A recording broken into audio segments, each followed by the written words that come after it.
long has it been? 2 years? Less. I think a year and something. You were still working for TNT. Yeah, but that ended in, I think, 2024, early 2024. So it's been almost 2 years. Yeah. What's been happening? Oh, you became a dad. I became a dad, yes. Yeah. I became a dad. And you? I think no, not yet, but soon. No, but what else has been happening? Oh, well, I know, not a lot. I mean, like, what's been happening? I like on my personal scale. I don't know. I've been renovating my house. Building a chicken coop. So doing permaculture, literally improving the infrastructure where I live, because there is no infrastructure. Dude, you live in one of the most beautiful places that I've seen. I mean, you're on the edge of the jungle. I'm literally in the jungle on the top of a mountain with views of like 50 kilometers.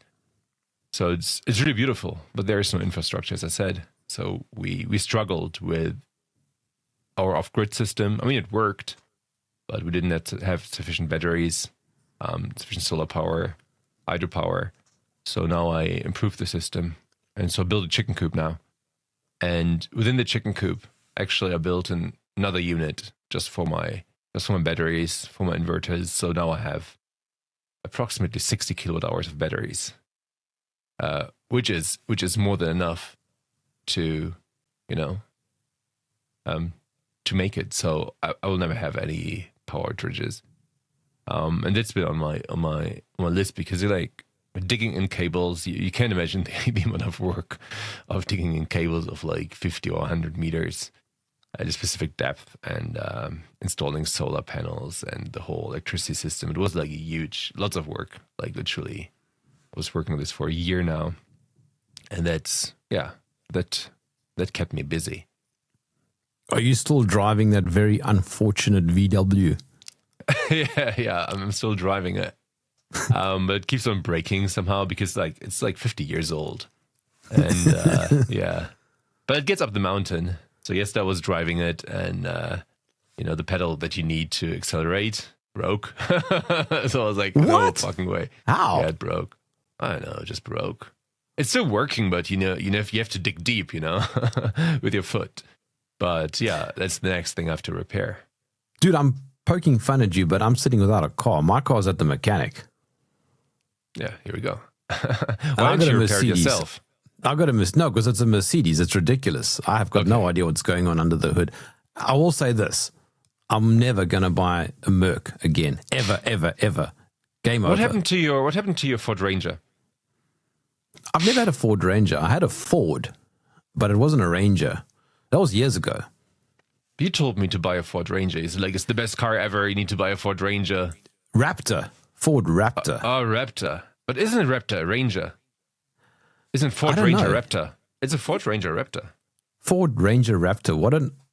That's a very clumsy title. But okay, if it's called that, then that's what it is. But a Ford Raptor is an absolutely beautiful vehicle. It's a Ford Ranger Raptor. So the Ford Raptor Ranger Raptor. Okay. Yeah. Yes, I still recommend it. I didn't have a Ranger. I made a big mistake by going down the Merc road. I'll never do it again. It was a complete and utter disaster. So I don't recommend Mercedes to anybody ever. I'm going to sell the vehicle, and maybe I'll go Ford again. I don't know. Chinese. I'm very, very interested in Chinese vehicles now. True. No, here in Brazil, many people have Chinese vehicles. BYD. They now have a truck, electric truck. Yeah, it's one of the fastest in the world. Yep. But costs a fortune still. Yeah. And GWM is very good too. Yeah. It's also very interesting. So I'm like driving my Ford Maverick, which is literally like a baby Ranger. I think it's like 10 centimeters lower. I think that's the main difference. But it has more horsepower, so it's very strong. It gets up the mountain, And I'm having my Volkswagen Beetle that I'm using here in the jungle to do groceries, because it's just fun to drive. A Beetle is a great car. What year is it? 72. Oh, that is one of the best years. Yeah. It's got the big lights at the back. Yes. Oh. Exactly these. And, I'm so jealous.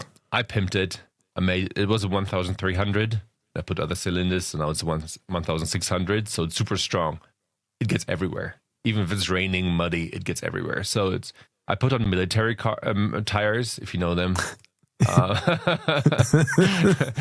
gets through the mud. So it's a great car. So it's not electric. It's just like everything mechanic, and it gets everywhere. So I love driving it. It's literally like using a roller coaster, sitting on a roller coaster, because you feel every stone that's underneath you. It's wild, but I enjoy it. What I love about it also is that it's still ice. Internal combustion, it really annoys the greenies. Yeah. They hate it. They hate lots of noise. The first gear is like, you know the sound, right? Yes. It's great. I mean, like if the shit hits the fan and at some point like all the electric cars don't work anymore, or I can get around, and it's quite cheap to be fair. So it's 1 liter of gasoline for 12 kilometers in the jungle, right? Not on the normal road, in the jungle. So if I go up and downhill, so it doesn't use a lot. The Maverick uses like double, and of course it's bigger. Simon, this is the first time that you are joining me on my UK column show. So for those who don't really know your background, let's quickly go back to 2019. What were you doing? In 2019, I was just like working, like everybody who is now speaking out or being a voice of reason has been working. So in 2019, No. My question is not what have you been doing since 2019? What were you doing in 2019? You were a scientist. Yeah, you were a scientist. But I'm just thinking. I think I did my postdoc. I was starting my postdoc in 2019 as a scientist, right? So I was working on system dynamics, understanding complex systems to eventually grow food on Mars. So I was working on that, on system dynamics models, on causal loop relationships, regarding the metabolism, regarding agriculture, advanced agriculture systems. So also I was working on bioreactors, on gut microbiome. So I cover many fields because it's like multidisciplinary, right? If you want to grow food somewhere else on another planet, you need to understand many disciplines. So so I was just a scientist doing my job, like the 9 till 5 job, 9 till 4 as a scientist. Was working in the office for 2-3 days per week. I was working at home. The rest, it's like what they do in the Netherlands already for many years. And it was just like, living my life. Like everybody was in 2019. Like everybody was asleep, half asleep. I was half asleep, to be fair. It was just like living my life. I was red pilled on many topics, but I was like, okay, that's part of the story. But I was just living my life. And then 2020 happened. I was still living my life in 2020, to be fair. So I got a Twitter account on February 2020 because they were saying, oh, there's this Chinese virus. And I was like, skeptic, right? So I wanted to get the news. And I literally woke up on 20th of March 2020 when they announced the global pandemic, and they said like everybody should stay inside, because at that time I was actively working on publishing vitamin D papers. So I was like, okay, staying inside and viral infection, or being infected with a pathogen and not being exposed to sunlight, this doesn't make any sense. So I was like, the first thing I was doing literally in April, I was like writing another vitamin D paper on the importance of taking vitamin K2 in conjunction with vitamin D, just like to tell people like this is important. Now I was telling people, okay, you don't have to worry about a lot. If your vitamin D levels are up, don't be afraid of the sniffles. And unfortunately, people who shouldn't have read the paper. And that's when it started, like the nasty attacks that I never expected, right? So I never expected any attacks from other scientists based on a triple peer-reviewed paper. So, but that happened eventually. I remember speaking to you. I can't remember even how we got in contact with each other, but I remember speaking to you. Oh, what was it? 2022? No, earlier. I don't know. Somewhere around there. You started going through quite a rough time with the company you're working for. I remember you were traveling to Europe and back to Brazil, and was it Norway? I can't even remember. This was anymore. Norway. Yeah, it was a research institute. Yes. And so I lost my job in the Netherlands, and then I got a new Yes. job in Norway, and they also kicked me out. It was beginning of 2022 when I got my X account back. That's right. And then you said something online that they didn't like. Well, they didn't tell me what they didn't like. I mean, like, they gave a hint. So I asked COVID people whether they're corrupt. I asked them right on X. I was like, hey, are you corrupt? So I took their tweets and I showed the tweets to the general public. I was like, look at this tweet. This doesn't make sense. Are you corrupt? So based on that, they obviously fired me, which is wild. And the lawsuits until now, and I won the main lawsuit. So I won this part, or like the main part is like 90% of the lawsuit. There was another one that they stole my document, which they did, but how do I prove that they stole an electronic document? So, but the main part I won, and they still made me pay all the costs for giving a shitstorm to the company. They say like, oh, you have so many followers. This was like, unproportional, and you pay all the costs. So they made me pay all the lawyer costs. The other part was $100,000 or something. And I mean, like, imagine you win a case and they say like, okay, we're going to punish you anyways. Like, doesn't make any sense. Now it's at the Supreme Court, but it's a research institute which is like publicly funded. So I literally sued the government, and the government, who pays the judges, right?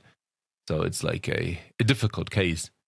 And also my lawyer didn't help a lot. She missed 2 deadlines. And it's like, oh, I missed the deadline. So like, what? Because like the whole, my wife's a lawyer. So she helped with the lawsuit, and she was always sending her all the updated stuff. And like, hey, don't forget the deadline, forget the deadline. And she she forgot the deadline twice. So we think like, this is like weird. This is super weird. Why would a lawyer, miss the deadline again, like in such an important case? Because I would have won that one for sure. And anyways, it's a very, very weird situation. We are still trying to make sense of it. How you can win a lawsuit and still they make you pay such a high amount of money. I mean, like, they got the best. I mean, like, they could just pay me. They could just say like, oh, sorry, yeah, we dismissed you, and like, here, take 3 months of salary, etc. But no, they didn't. Instead of paying me like $10,000 or something, they preferred paying more than $100,000 to lawyers. In a case they wouldn't have any chance. So it's super weird. It's like, and also Elon Musk promised to support me. So because I was he made this tweet. So everybody got fired because of being on X. We're gonna support your lawsuit. So we were in contact with X, right? A lot. So with a lawyer from X who had pronouns on her profile, so in an email footer. So like, weird. She, her, like, and they said like, yeah, we're gonna support you totally. Your case is totally in. And since then they ghosted me. Like, totally ghosted. There's no reply, nowhere. So it's super weird. It's super weird. And we are still trying to make sense of it. And I think it's impossible to make sense of it. But it's a weird situation, right? But I mean, what can we do? Eventually, if the Supreme Court is going to say like, hey, we're not going to accept your, you missed a deadline, or you missed 2 deadlines. It's not, I need to sue my own lawyer, and that sucks. it's like, what can I do, right? $100,000 is a lot. I don't even earn this in a couple of years. So, for something I won, in America, I would be a multimillionaire for what happened to me, multimillionaire. But in socialist Norway, it's a bit more difficult, obviously. Can you remember some of the stuff that you were saying? Beginning of 2022. Like, for example, if you were to try and figure out what it was that got you fired, what kind of content were you tweeting? So beginning of 2022, I was self-censoring myself a lot. Literally, I had no tweet that was like what I'm saying nowadays. It was very self-censored. So the harshest stuff I was asking David Fissman, if you know David Fissman, he's like some idiot from Canada who was saying like we need vaccine passports, we need forced vaccination. And I was taking his tweets and I was asking like, look, looking back at everything you said in 2021, are you corrupt? So this is the harshest thing I said. And they even accused me of accusing others of corruption. But a question is an accusation.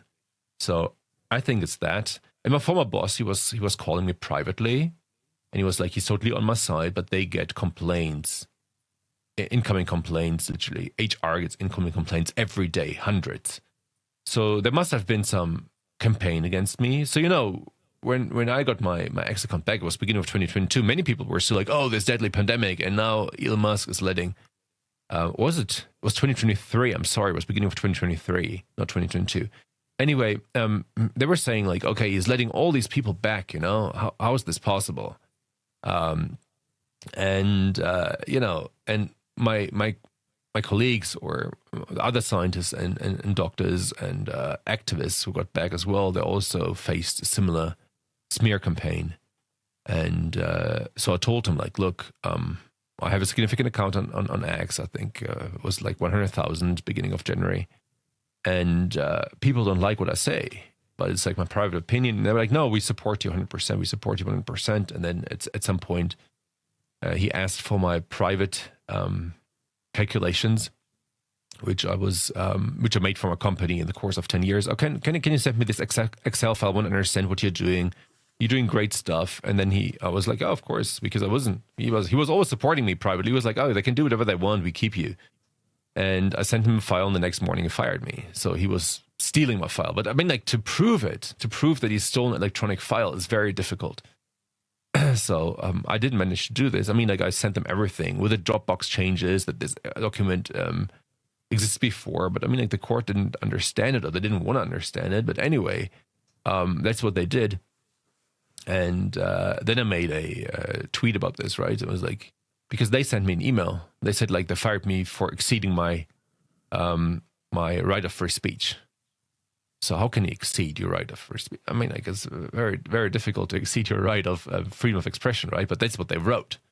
That's their first letter. And then they kind of fired this lawyer, I think, who wrote this letter because it was like so ridiculous because we were able to use this against them, right? Because they later said like, no, he missed a meeting. He missed a meeting? So this was like their thing afterwards. Like, is there anything in a written form that he missed a meeting? No. We didn't inform him. I was like, which meeting? They couldn't even tell me. So they tried to make up stuff. It was so surreal.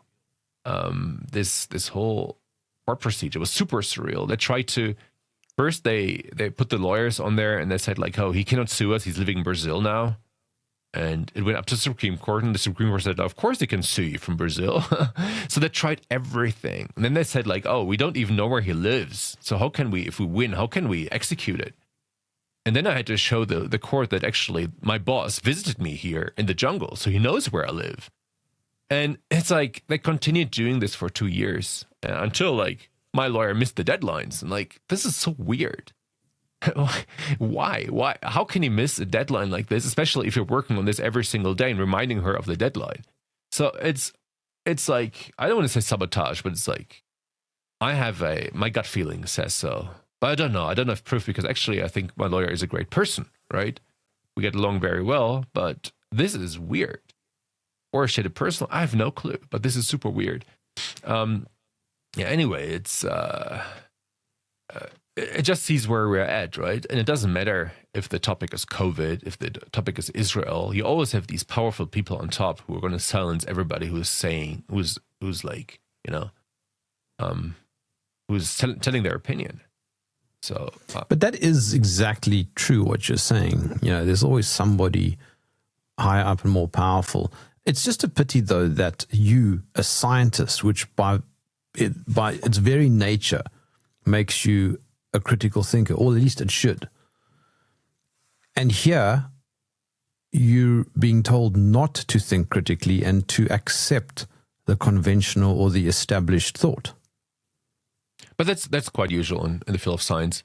So in the course of being a master student, PhD student, postdoc, twice postdoc to be fair, it's like they always try to control you. They always tell you what to say and what not to say.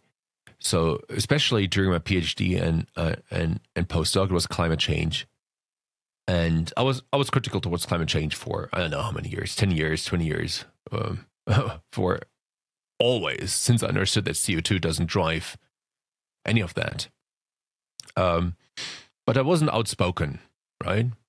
Because, I mean, like, I probably had some social media. I had my Instagram with like 10 followers. I don't know. So I wasn't a social media person, and I wasn't too much into public. So I hold public speeches on my topic, and I was like the top scientist in my field, right? The top scientist.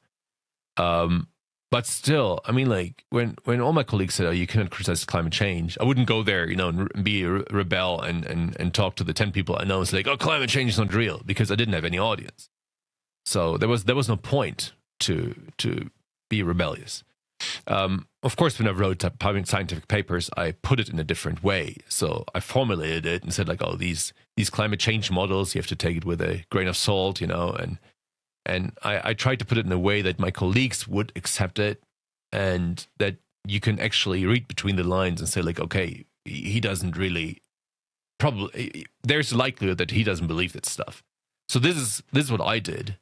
But whenever I question things, for example, I had my PhD promoter. He was in the Club of Rome, and the Club of Rome, the sect. They're crazy, and we had this modeling class, and he was only modeling global warming or climate change based on CO2. And I was asking questions, and he was telling me this sentence: "You shouldn't ask questions. The science is settled."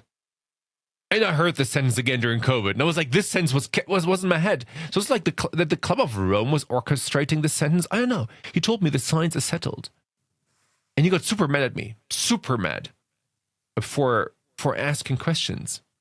And I was like, plants like CO2, and he's like getting super mad, and I was like, wow, this is wild.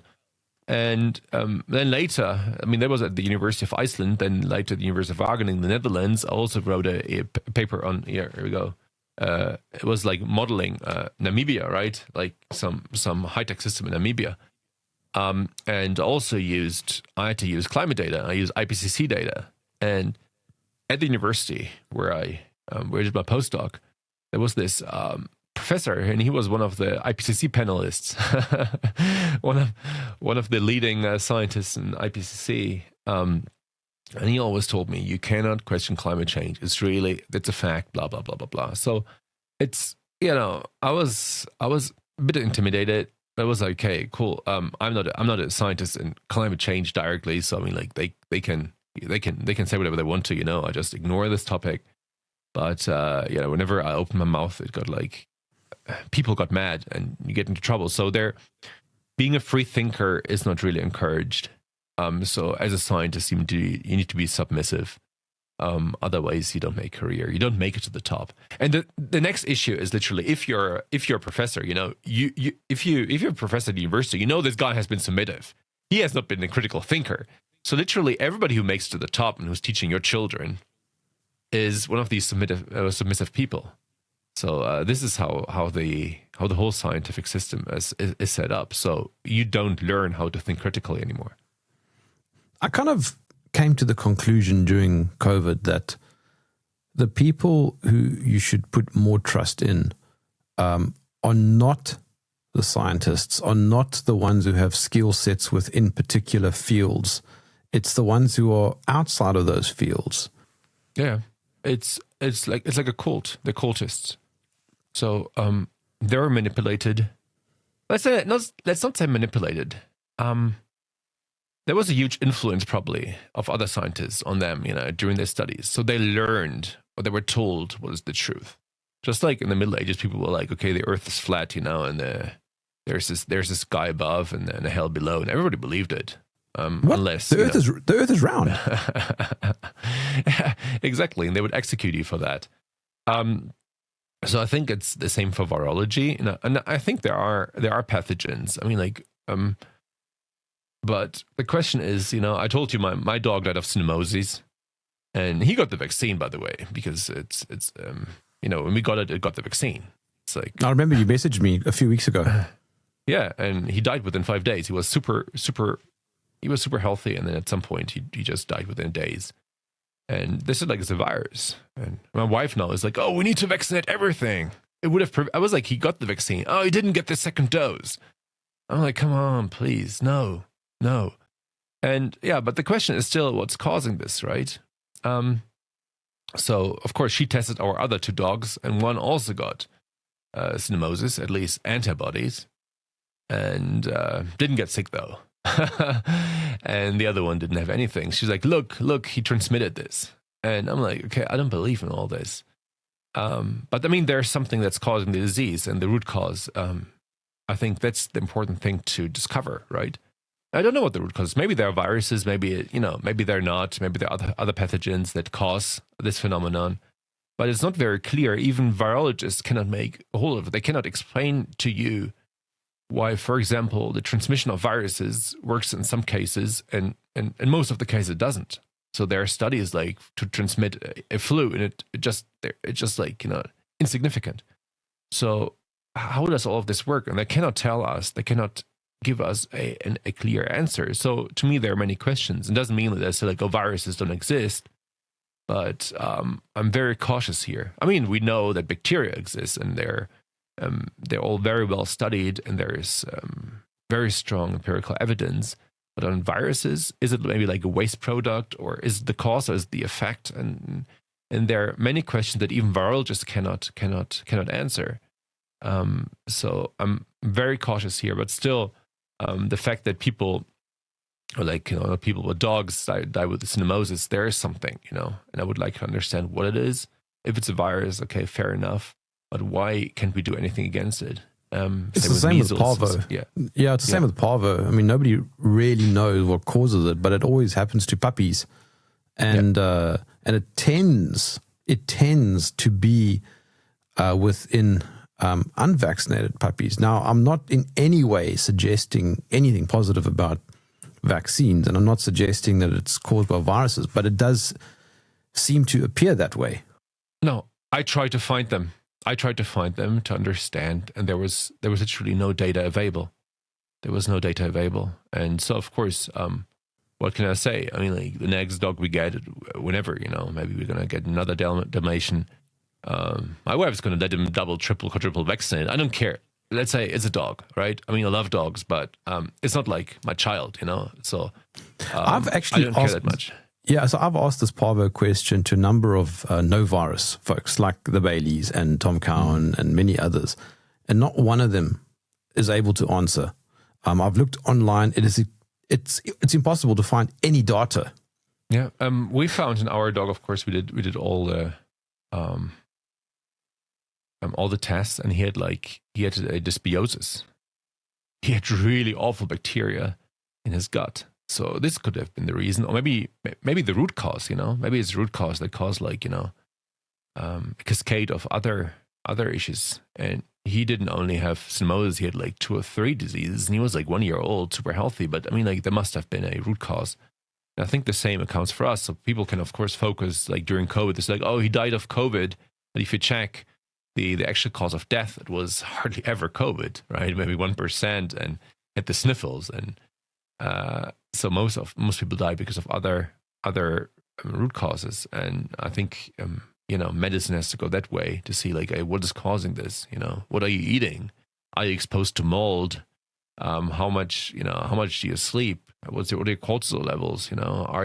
What do your hormones look like?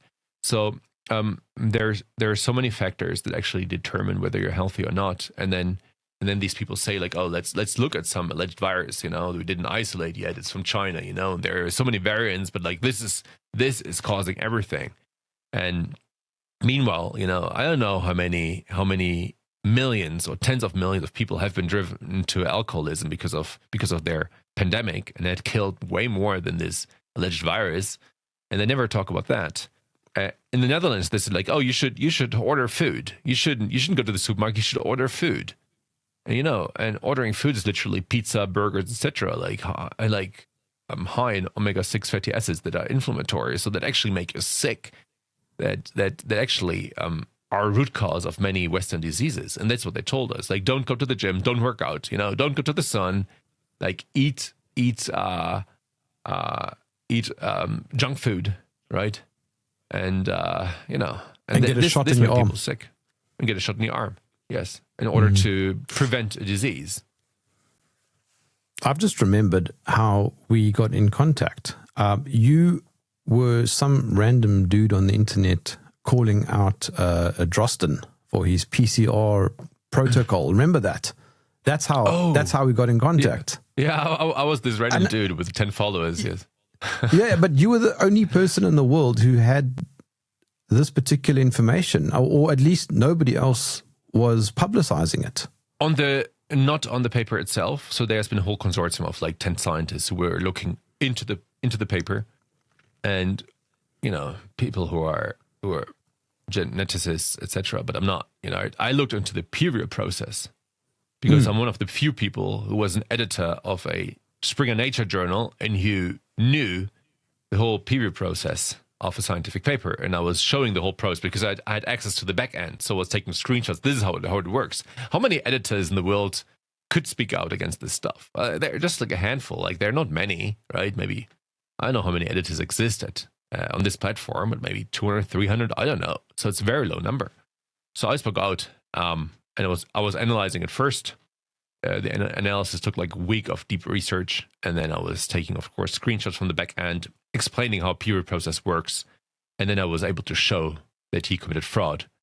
And my thread or my post wasn't attacking. It was like very rational, because I was like, okay, I'm a scientist, I need to be factual, right? And I wasn't even accusing people of corruption, etc. I was just like putting the information out there.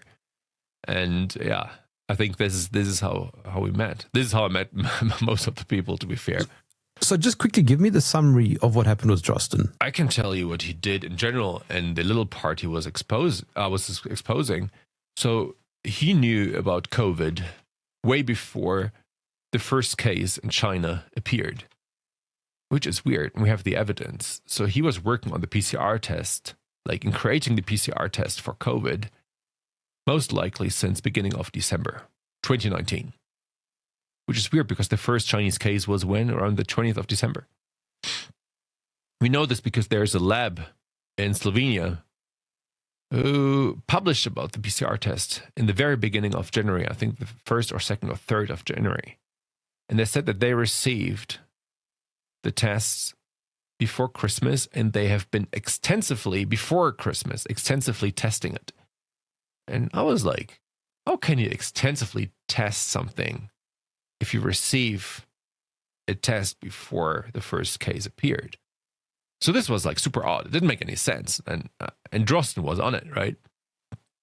And then Drosten said in the beginning of January, even like the masks don't work. You cannot, PCR tests don't work. You cannot test people. It doesn't show if someone is infected or not. And suddenly in March, he said the opposite for everything he said before. And in February, he published this PCR protocol paper. But hang on. Didn't he submit it to the WHO and they published it within like 24 hours? No, he submitted it to his own journal. Right. There's a journal. It's called Eurosurveillance, and Christian Drosten is on its editorial board. So he submitted this paper to his literally own journal and published it within 24 hours, less than 24 hours. Ah, okay. Right. There we go. So, and we asked for the peer review reports, right? So every peer reviewer has to make a report. It's anonymous. And they said, like, we can't do it because it would violate, them being anonymous. So it didn't make any sense. They didn't want to show any report, and they were hiding everything. And they were, and the co-author, Marion Koopmans, the state virologist from the Netherlands. So Drosten was the state virologist from Germany, and Marion Koopmans from the Netherlands, right? She was on the WHO committee that made this PCR protocol gold standard that one day after this publication got published. So they rushed the publication. There was no peer review process. There was none. It's impossible. They just like published it and like to make it gold standard the next day. And Christian Drosten's friend, Olfatland, he probably made millions, tens of millions with this test because he was the one producing it. And it's his personal friend. super odd. I want to know how much money he received, etc. But I mean, like there's still like German Congress. I mean, it's not Congress, but there's still these. In German, it's called Untersuchungsausschuss. So they're asking people about the pandemic. For example, they invite him and people from the parliament. They can they can ask him like questions about COVID and his role, and he's still defending stuff, and he's still bending reality. So he's lying the whole time. For example, he said like, "Oh, we should close all the schools," and then he's sitting there. It's like, I never said that. But they're like many audios, videos, everything is available, and he's sitting there. No, I never said that. And he gets away with it, and he does it on every single topic. And he still attacks us for speaking out against all what happened, and nothing is happening to him. He should be like in any working democracy, he would be in jail forever, literally forever, like lifelong. But no, he's walking free. He is still getting invited to stuff. He is still doing his job. And he is the person who made COVID available, or like possible. Because without the PCR test, right, there would never have been a pandemic. And it wasn't only the PCR test he was causing. He was also the first doctor, and he's a doctor, right? Like I'm not a medical doctor. He's not a medical doctor. But he had a patient from China, the first patient ever. She was flying to Munich, who was kind of who was healthy and had the virus. So he was showing, okay, look, there's this, you can be infected without being sick. So he was putting this out there as well. So imagine the same person. What are the odds that he was creating the PCR test before the pandemic happened, and then that you said like, okay, you can transmission of a virus is possible, of this virus is possible, without having any symptoms. So that's how he justified the tests, right? So the whole world got tested because he said like, okay, you can be infected and not knowing this, and you have to use our PCR test. So that's why the world got mass tested, and we know it ran on a cycle threshold of 45 or something. False positives of more than 90%. So it was a fake pandemic, and he gets away with this, and that's scary. Even Carrie Mullis, who invented PCR, warned against. He was warning everybody about this. Yeah, he warned against using it. Drosten was against it until January 2020. He was against it. He's like, you cannot do this. He said like, it doesn't make any sense. But then like it just shows the corruption. But I mean, like, is it a crime? That part, I mean, like that he says like, oh, I believed this until January, but afterwards not anymore. It's unfortunately not a crime. I mean, like it should be a crime because it was gaslighting the general public into testing, into vaccination. And like, I think he's the root cause. I have to say, otherwise he can sue me. I think he's the root cause for tens of millions of dead people. This man, a German again. Oh wait, sorry, German again. The other one was Austrian. But anyways, it's again from there. It's scary. There are so many reasons why there was no pandemic. PCR is one of them. Another is that there's just no evidence of this novel disease. It's virus. And asymptomatic transmission, what I said before. Asymptomatic transmission is another one. So combine all of them, and you have a fake pandemic. And then you say, then you run a media campaign. So you have to imagine, they said like, oh, the virus is out here. Okay, everybody was like, okay, all right. And we didn't see any excess mortality. We saw excess mortality in April, May 2020, after they ran this media campaign, after they, the fear campaign. And what's fear causing in old people? The cortisol level gets up. It becomes chronic, and old people die. So that's why we saw the spike in April and May 2020. But afterwards, it went down. Of course, there's also seasonality, etc. But people were locked inside, so the seasonality didn't have a lot of impact here. But still, we just saw this one spike of excess mortality, and the second spike came after the vaccination campaign. So after they injected everybody. But between the initial spike that killed people because of the fear campaign and the vaccination campaign, there was no excess mortality. If there were a deadly pandemic, you would see a constant excess mortality of like 10, 20, 30%. But we saw a negative one worldwide. So there wasn't a deadly pandemic, right? And just looking at the data shows this. But still, this man, everybody's talking about Fauci, but Christian Drosten is the real villain here. I do remember there was an attempt by about 20 or so scientists who published that they attempted to publish that counter review paper. Remember that? The retraction surveillance. Yeah, the retraction. And it was rejected. And almost all of them lost their careers. It's crazy. It's that crazy. And you know, every point they were mentioning in their paper was correct. They couldn't counteract. They couldn't say like it's wrong. So they did, they did character assassination. That's the same they do now with Israel. So it's the same playbook. You know, if someone says something they don't like, they just destroy your life. And this happened during COVID. And now again. Yeah, so you just mentioned Israel. So you've been speaking a bit about Zionism lately. And at the beginning of our conversation, you said that you've had quite a few red pills over the last few years. What are some of those red pills? I don't know if I can say any of this. Or do I get to jail? Do I get to jail in Europe? I don't know. But I don't believe anything anymore. Let's put it like this. I have to tell, I've been extremely pro-Jewish and extremely pro-Israel throughout my whole life, right? My dad was red pilling me a bit. He was showing me documentaries of how Israeli settlers were like, destroying whales of Palestinians. So I was like, okay, well, these are just the settlers. The rest is okay. This was my view until during my PhD we had like a research consortium, and one of them was like the University of the Negev, like a Hebrew Israel university, and the researchers of that university, they were very religious, so they were always wearing the little hat, and they wouldn't eat with us because we wouldn't be kosher, and like weird stuff. And then at some point they were like justifying killing locals and justifying the settlements, and that's when I was like, what the fuck? So we were all freaking out, and they were like just saying publicly, these are animals, they need to be killed and stuff like this, and we were like, whoa. And this when I was like kind of waking up. So maybe my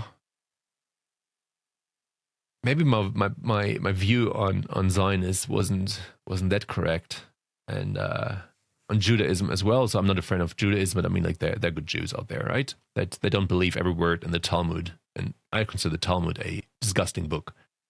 But anyways, there's still good people out there, and I don't want to generalize people, but there's after Hamas attack, and Hamas attacked Israel, but the whole story is Israel attacked them first, Nakba 1948, and also Israel financed Hamas just to divide the Palestinians. And the third fact is literally Israel knew about the attack before, because Egypt wanted them, but Israel let them attack so they could eventually commit genocide.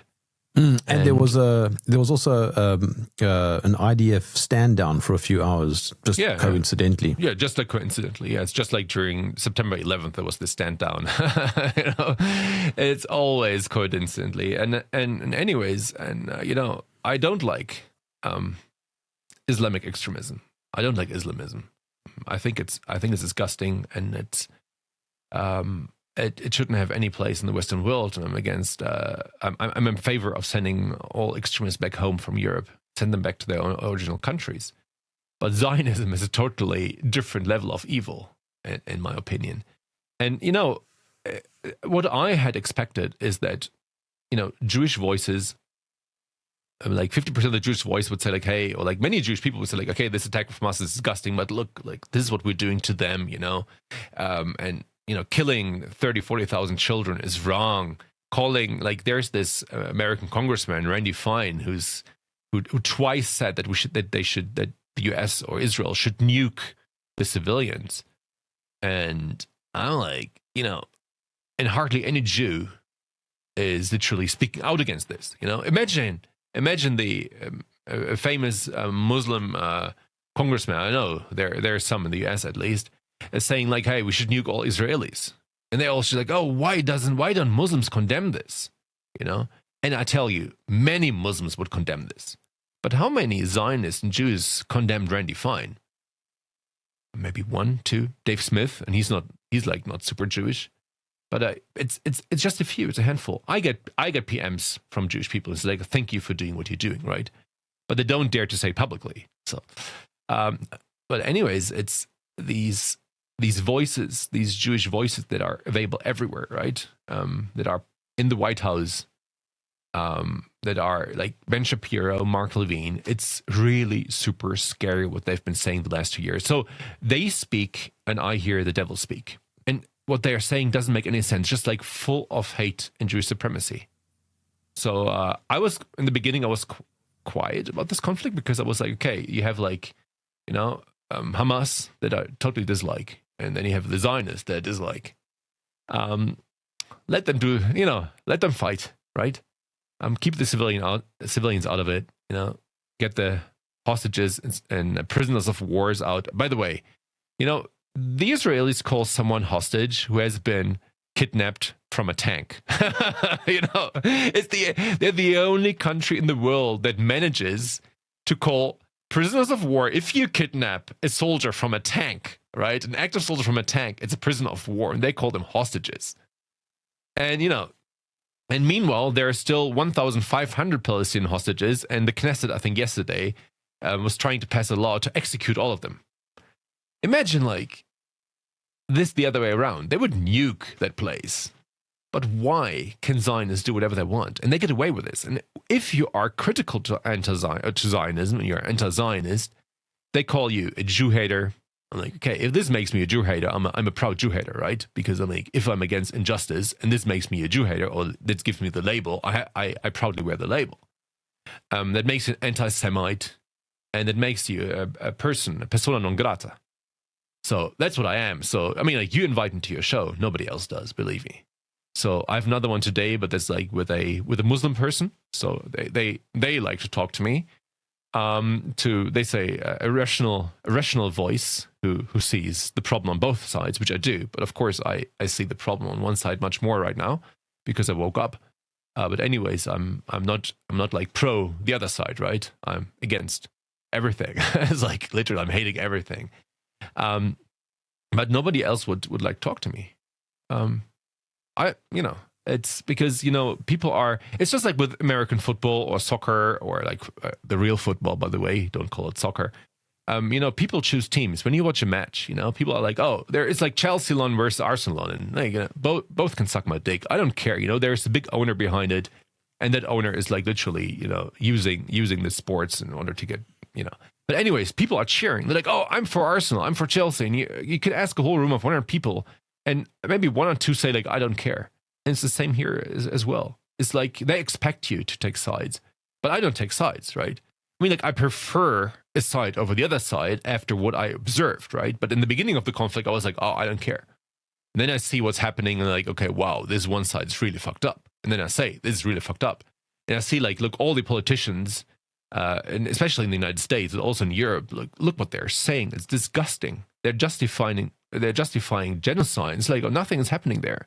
Israel is the most moral army in the world, and there are videos out there of them doing the worst things. And then they actually accuse Palestinians, oh, you've like beheaded 12 babies, you put them into ovens. There's no single evidence. It was a lie. So, if a war starts and it's based on many lies, Hannibal Directive, we can start there. We can start with like that the Israeli army was like holding back, and we can continue with these beheaded babies and the burnt babies, and with the fake pictures of all the blood in the kibbutzim that was paint. So it was all mainly based on lies. So why would I trust these people who tend to lie? I mean, like, it's not just like they lied there; they're lying throughout the last 2 or 3 years, and that has been a stereotype in Europe in the last hundreds of years. And I was like, why? When I was a youngster, I was like, Why did they do this to these people? Why? Why did Martin Luther, write this book about the Jews and the lies? It's like, and then I'm watching what's happening right now. It's just like lies, lies, lies. And then I'm like, okay, maybe I read the book. I was going through the book. It's in German, right? I can understand it. Like, okay, sometimes it's like, he was a bit hardcore at one point, right? But anyways, there's still the core is still, there's still some truth in what he was saying. So the question is, why are they lying about this? Why can't they be honest about this, right? They're obviously the only democracy in the Middle East. They're the most moral army. They're God's chosen people. Why do they lie all the time? So this opened my eyes a bit, and then I see yesterday Ben Shapiro talking. I'm like, what the fuck, Yeah, you freak out. He's whole spat now with Tucker. Yeah, they all are. Laura Loomer, Mark Levine, Ben Shapiro, all of them are anti-Tucker. All of them. There's not a the single whole one who's American not. establishment now is going after Tucker. The Zionist and Jewish establishment. Christian Zionists and Yes, Jews. but it drives American politics. Yeah, of course it does. Because AIPAC is controlling American politics. Literally everybody in Congress, 2/3 of Congress are Israel controlled, right? So of course they get wild. But like that, all these, these Ben Shapiros, these Barstool presidents, there's so many players. There's so many powerful Zionist Jews in America, and they all go after Tucker. And what did he do? He interviewed Nick Fuentes. I don't like Nick Fuentes at all. I think what he is saying is sometimes close to disgusting. He says like we need a Christian theocracy in the United States. He says disgusting things about women, and I'm an anti-feminist, but like what he's saying is like a different level, right? And I was in a group chat with him. I've never interacted with such a narcissist person. So we were discussing stuff, and he was making arguments. I was making arguments. Others were arguments. He was like, "Who are you even? You're like an unimportant person. Shut up." Stuff like this. And I was like, "Wow, this is wild." I was like, "You know what I did during COVID?" Exposed. He's like, "I don't fucking care. You're a nobody." I'm like, "Wow, this guy has problems, right?"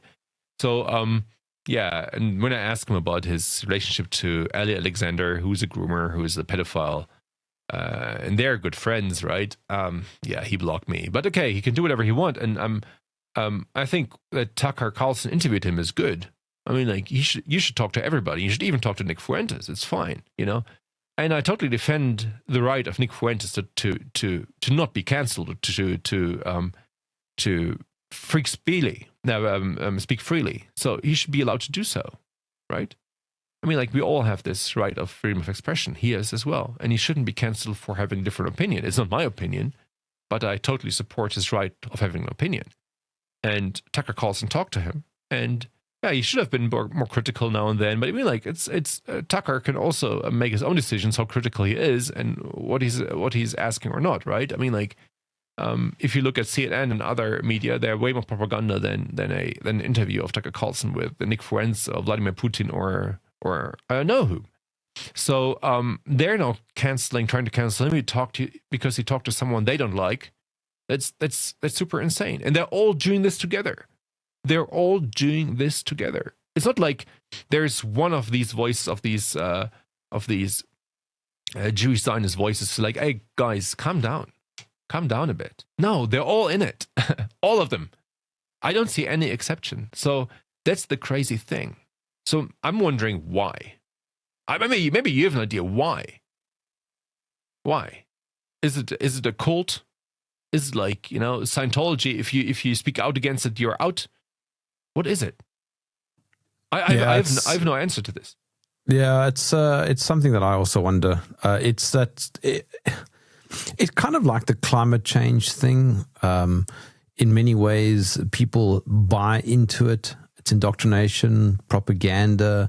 But I think there's something deeper with the whole Zionist thing. I think it comes down to basically a Sunday school belief in the chosen people, the chosen land. That's why you have like 70 million Americans, who blindly stand with Israel. I mean, I've been asking this question for about a year and a half now to various Christians who, state that they stand with Israel. And so my question is along the lines of, well, are you a Jew? No.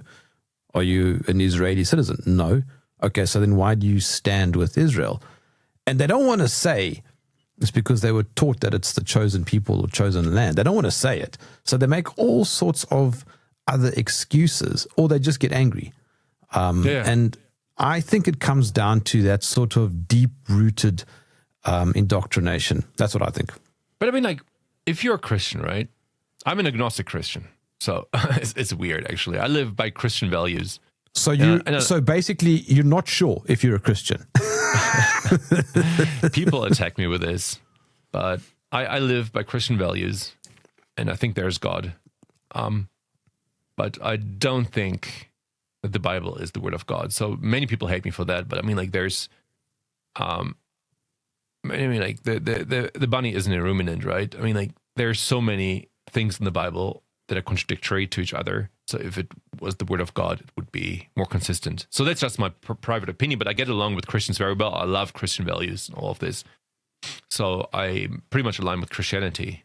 I mean, like, I'm a Roman Catholic, don't like the Pope, but I mean, like, I'm a critical thinker. So it's very difficult to be a super critical thinker and go 100% online and say, like, I believe everything this book says. Anyways, what I didn't understand is why Christian Zionists can even believe that they are God's chosen people, which in contrary would mean that Christians are not God's chosen people. So you would actually kind of define yourself as a subhuman, right? Because there are like the God's chosen people, and then we are below this. So this is like, this is something that doesn't make any sense to me. And that's why I oppose that they even call them. I mean, they call themselves God-chosen people. Ben Shapiro said, we are God-chosen people. Mark Levine says it. Randy finds it. They all say it. It's like, we are God-chosen people. Who are you? It's complete nonsense. It's totally nonsense. Why should God choose these people, these, right? That they're the only religion that are trying to trick God every single day. Where there is, it's not even biblical, dude. I mean, if you were to try and come at this from a biblical argument, there is no supporting biblical argument either. No, Scofield Bible, they were like, okay, but that's a different discussion. But like, I mean, what they're doing is they put on fishing lines around Manhattan and say, this is an Ezel, it's a imaginary wall, so we can carry stuff during Shabbat. Like, they're trying to trick God the whole time. It's like, I don't know, but this would get me into anti-Judaism, and I don't want to go there because, I mean, like, I think people should believe whatever they want to believe. If they want to believe this, go ahead, right? But don't push it on us. Don't say, like, oh, we're God-chosen people, you are less, you're nothing. Don't treat us like this, Don't treat others like this. Don't treat Palestinian children and women like this, Don't justify atrocities. And I just want humanity to win, just like during COVID, just like be human. Be good to each other, You can criticize Hamas just like you criticize Zionists. And I think you should. By the way, if there's Hamas like killing people for being homosexuals, like shut the fuck up. They have no right to live as well. But I mean, like we are talking here about like literally hundreds of thousands of civilians that have been injured and killed, and they're still justifying this. And I think people who justify these crimes are evil. Are totally evil, and should be we should be able to call them out without being called labels and without being getting cancelled. Just quickly, you aren't working as a scientist anymore, are you? How? Nobody would ever take me. There is no chance. Nobody wants to take an anti-Semitic anti-vaxxer. I mean, at least that's what they call me, right? So no institution would ever take me. So, I can't work as a scientist anymore. Well, I would love to, but I'm now doing my own observations in the world, which is like a much better science. So I run my own experiments here with tomatoes. I observe things and I draw my private conclusions. And this is like much more honest than working for an institution that is actually telling you what you have to believe and what you have to write. But I mean, you are doing many things that, we have been suggesting people do. over the last few years. Yeah. Be self-sufficient. Be self-sufficient. Decouple yourself from the government, because the government is no good, right? I'm not just talking and about get a taxes. beetle. I'm talking about yeah, but I have the beetle already for 10 years, so I had this way before. No, I'm literally trying to to be more independent, because this is just the start. I mean, like, wait until the digital IDs and the government-backed digital currencies are rolling out. That's when the real shit starts, when they can just shut you down or shut your account down or whatever. It's already starting, right? And wait until they control all the social media. I mean, like, now TikTok. I'm not on TikTok, but TikTok was quite free, so people were allowed to say stuff against Israel, and now it's owned by American Jews because Trump put so much pressure on them, and they're like censoring all criticism against Israel. Them again, and X is kind of free still, but still, I get all the propaganda in my timeline, so it's also kind of controlled by, or at least not totally controlled, but there's still some influence. And all the other social media, we all know who's owning it. And let's not talk about the mainstream media. So it's an info war. It's literally Jewish Zionists and also Christian Zionists against the truth, against us, against free speech, against everything we stand for. And let's see where it's going. But I mean, like, what I have quite hope in this. Unfortunately, I need to have hope on the leftists as well, because the leftists are opposing this very rigidly. And I hate to say this, but people are waking up. Once you woke up to reality, it's very hard to go back asleep. And more people are waking up. I've never seen an awakening like this happening. I think maybe that never happened in history. During COVID, many people woke up, and those who didn't wake up during COVID now wake up with Israel. Like, many leftists wake up. So you had a great awakening on the right and now on the left.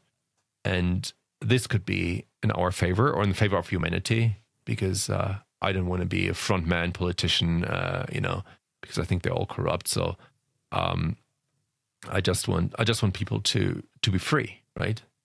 And that's actually the war. It's us. It's either freedom or it's slavery.